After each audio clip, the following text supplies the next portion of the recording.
Salut, moi c'est Camille, j'ai 29 ans, je suis française et j'ai eu pas mal l'occasion de voyager sur ces dernières années. Je pense que le point de départ de tout ça, ça a été pendant mes études. Donc moi je fais des études de commerce et pour ma troisième année, je suis partie en Erasmus en Finlande pendant 9 mois et ça m'a vraiment donné envie de voyager, continuer de découvrir le monde parce que c'était une année de fou.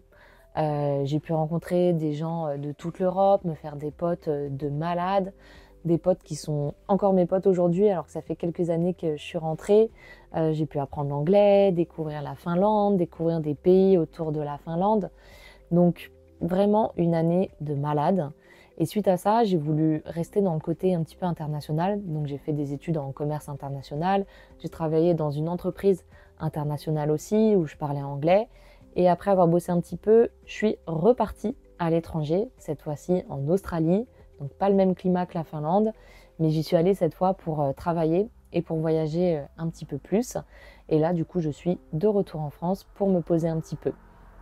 Et donc, pour vous en dire plus sur ces deux expériences, déjà par rapport à Erasmus et la Finlande.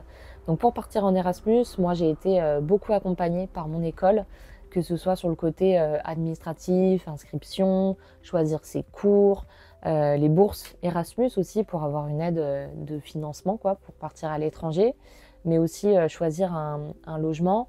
On avait l'école qui nous fournissait beaucoup d'informations, que ce soit mon école française ou l'école que j'allais intégrer en Finlande. Pareil, on avait aussi, tous ceux qui partaient, un tuteur qui était un élève en Finlande à qui on pouvait écrire avant de partir et poser des questions si on en avait, échanger, etc. Donc ça, c'était rassurant avant de partir et vraiment, on n'était pas lâchés dans l'inconnu, débrouillez-vous. On était vraiment encadrés, accompagnés, donc ça, c'était top pour partir sereinement.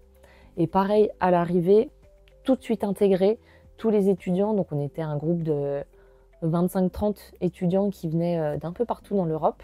On a tout de suite été intégrés, accueillis, que ce soit par des tuteurs qui étaient dans l'école, par d'autres élèves. On avait des jeux pour apprendre à se connaître, des activités, des ateliers, des soirées. Donc on a vraiment été mis dans le bain assez directement. Bon, moi au début je parlais pas trop anglais. Je suis partie en parlant deux mots, je savais pas faire une phrase complète, mais ça n'a pas été dérangeant du tout. Au début je parlais en bruit, en geste, j'avais mon téléphone avec moi, avec le traducteur, et on se débrouillait comme ça. Et ce qui est cool, c'est que on est tous dans le même bateau, on n'est pas des anglais natifs, et tout le monde est hyper bienveillant et hyper indulgent.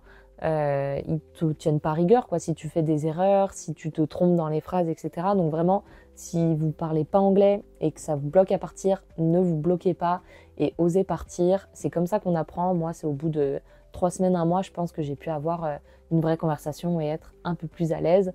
Donc ça se fait petit à petit. Et au début, vraiment, enfin, si vous voulez apprendre, c'est le meilleur moyen quand on a la tête dedans. Pendant les cours, c'est pareil, mes cours c'était en anglais et les profs ils savent que c'est pas notre langue natale et qu'on est là pour apprendre. Donc ils sont hyper indulgents avec nous. C'est le meilleur moyen pour moi d'apprendre l'anglais. Sans ça, je serais incapable de parler anglais aujourd'hui.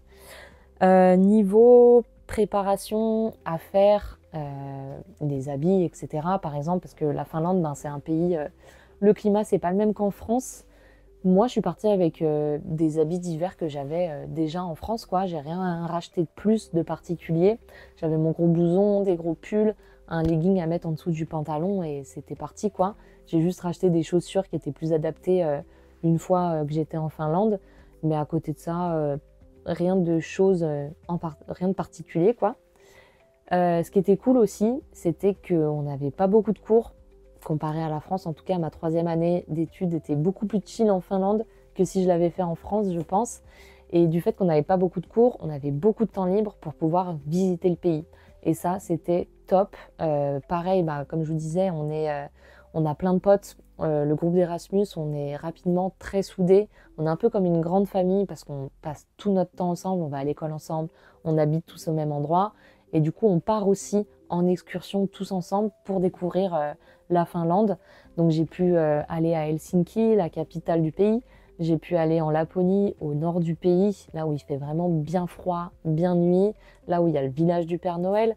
Donc j'ai pu voir des rennes et des paysages qui étaient juste magnifiques parce que l'hiver, tout est blanc, tout est enneigé, ça fait un petit peu paysage merveilleux, paysage d'un film. Ouais, c'est assez impressionnant et tout est calme, tout est apaisant, serein. C'est vraiment une autre ambiance, la Finlande. Si vous voulez vous relaxer, c'est vraiment le meilleur endroit. Sinon, par rapport aux Finlandais aussi, donc on a pu rencontrer un peu quelques Finlandais, mais on se mélangeait pas trop avec eux. On était beaucoup entre Erasmus, qui était de l'Europe mais pas de la Finlande. Quelques Finlandais un petit peu, mais après globalement ils sont assez introvertis et froids aux premiers abords, mais ils sont quand même très gentils, très accueillants. Et une fois qu'on brise un peu la glace avec eux et qu'on apprend à les connaître petit à petit, on s'entend très bien avec eux, on s'est fait des super potes là-bas, donc tout le monde est très gentil. Franchement, si je devais résumer la Finlande en 2-3 mots, ce serait calme, bienveillance et gentillesse, quoi.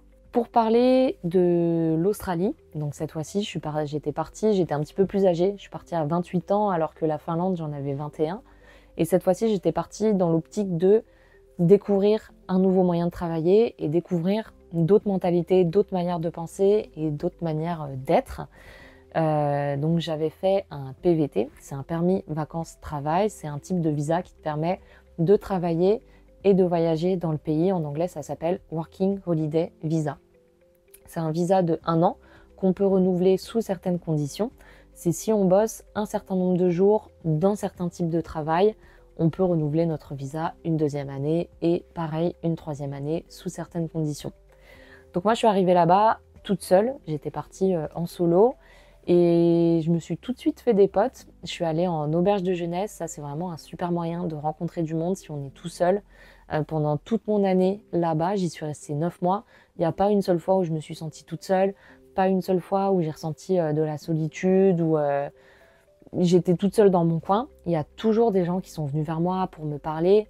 Donc vraiment pour se faire des potes, je recommande les auberges de jeunesse.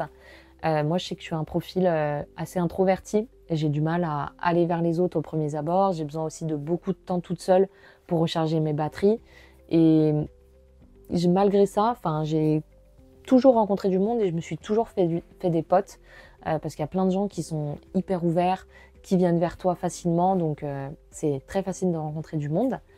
Pour trouver du travail, je suis allée sur des groupes Facebook. En Australie, il y a énormément de groupes Facebook où il y a plein d'informations, des conseils, des recommandations, des annonces de travail aussi. On peut vraiment trouver de tout. Moi, j'ai trouvé là-dessus. Donc, c'était un travail dans le bush australien, dans l'outback. Donc, c'est une zone reculée. L'outback australien, c'est les zones reculées de l'Australie. Donc, moi, j'étais dans le nord du pays, là où il y a un climat tropical. Donc, il fait plus de 25 degrés, 35 degrés, nuit et jour. Pas de pluie, rien du tout. Enfin, c'est 2 saisons, en fait, là-bas. On a la saison des pluies et la saison sèche. Donc, moi, j'étais pendant la saison sèche. C'était un camp de vacances où il y avait des lodges, des petites maisons de vacances en fait. Et c'était un campement petit, on avait 12 lodges, au milieu des forêts. Vraiment, pour décrire les paysages autour, c'était des kilomètres et des kilomètres de forêt.